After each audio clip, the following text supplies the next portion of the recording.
Police মহাপরিদর্শকের সঙ্গে সাক্ষাতের জন্য তার বাসভবনে যাওয়ার আগে অনুমতি গ্রহণ করতে হবে বলে জানিয়েছে পুলিশ সদর দপ্তর। পুলিশ সদর দপ্তরের অতিরিক্ত ডিআইজি মিয়া মাসুদ করিম স্বাক্ষরিত এক অফিস আদেশে এই নির্দেশনা দেওয়া হয়।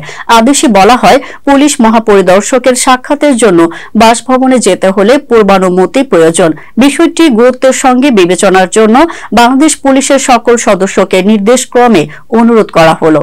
পুলিশ সদর দপ্তর সূত্রে জানা যায়, আইজিপির বাসায় প্রায় সময় পুলিশ সদস্যদের ভিড় থাকত।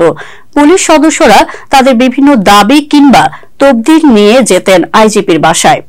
এক্ষেত্রে পুলিশ বাহিনীর ভাবমূর্তি ক্ষুণ্ণ হতো। বর্তমানে সেই সুযোগ বন্ধ করে দেওয়া হয়েছে। অনুমতি ছাড়া এখন কেউ আইজিপির বাসভবনে যেতে পারবেন না। গত 20 নভেম্বর জনপ্রশাসন মন্ত্রণালয়ের চুক্তি ও বৈদেশিক নিয়োগ শাখা থেকে জারি করা প্রজ্ঞাপনে আইজিপি হিসেবে নিয়োগ দেওয়া হয় বাহারুল আলমকে।